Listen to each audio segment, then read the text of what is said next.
各位朋友早晨，今日係2025年12月16號，我都係如常咁樣瞓醒覺落樓下快餐店食早餐，上網睇下新聞，睇下 YouTube 睇下冇啲咩特別嘢。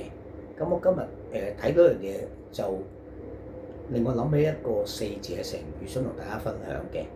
咁睇到啲咩咧？就係尋日有個世紀嘅大案啦，咁就喺法庭有個判決啦，啲罪名成唔成立啊咁樣啦嚇。咁你知我唔係講嗰啲嘢啦嚇，咁就係成立咗嘅。咁跟住咧就好快有個人咧就代表某個部門咧就走出嚟講話支持呢個判決，支持乜。其實我覺得如果一個人佢係犯咗法，你拉佢上法庭定佢罪，審完之後定罪或者無罪之類都好啦嚇。總之經過個過程，我覺得係好啱嘅。總之佢犯法，你拉佢定佢罪，判佢坐監又好，乜都好啦，總依法去做嘅啫。咁呢個不嬲都支持㗎啦嘛。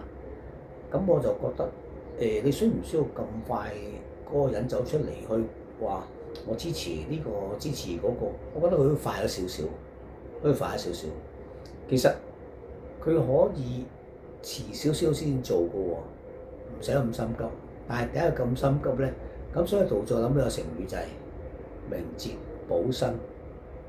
明哲保身嘅意思大概就係話冇乜原則嘅，總言之為咗自身嘅利益，或者迴避啲責任，咁就嗰個態度個行為就係叫做明哲保身啦。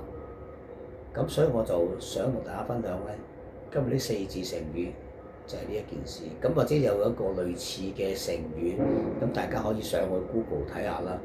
有一個叫不務正業啊，因為有啲人咧叫其他嘢正事要做咗先嘅，有啲唔係對佢嚟講唔係咁正事嘅嘢咧，或者唔係咁關佢事嘅嘢啦，咁其實可以後一步，唔使咁心急嘅。